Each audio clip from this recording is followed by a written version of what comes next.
tracing tayo. Off muna natin yung breaker.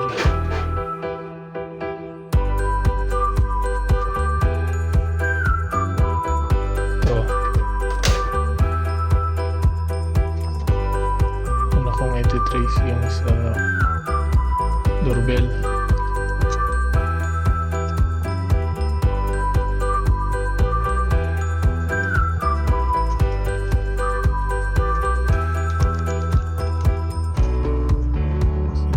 Yung wire, di ko alam kung saan dito, kaya i-check ko yung wire ng para sa doorbell.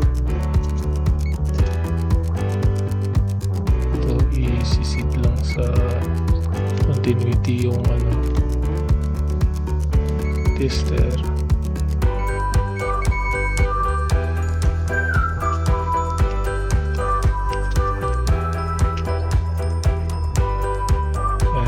I-short lang natin dito para may continuity.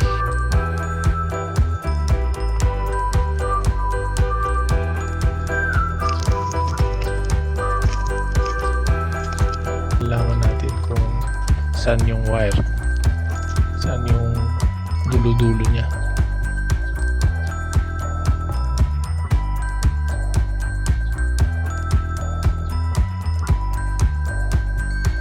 Yan, kung saan yung tumunog, yan yung connection niya papuntang switch. Sunod ko yung switch ng ilaw.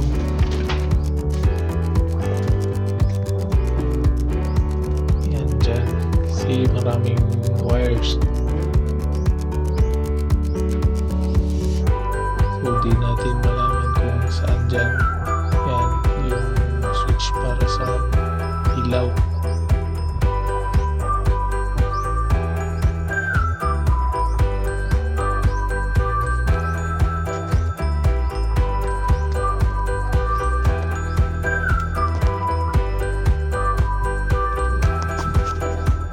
Sit lang ulit sa continuity.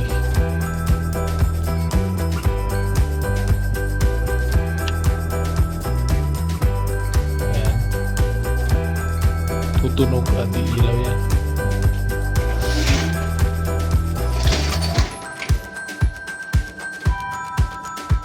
Kailangan nakakonect na yung switch, naka-switch on na.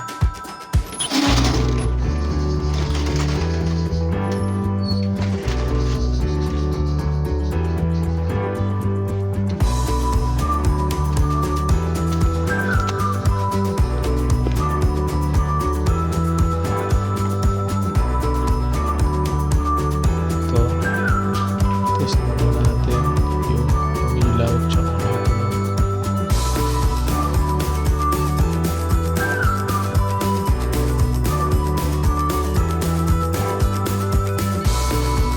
Ayun, ito yung para sa switch.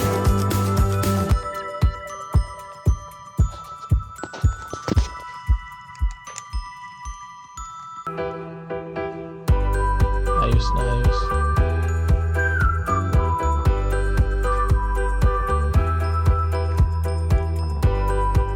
Napansin ko rin na malaki yung wire niya kaysa sa iba.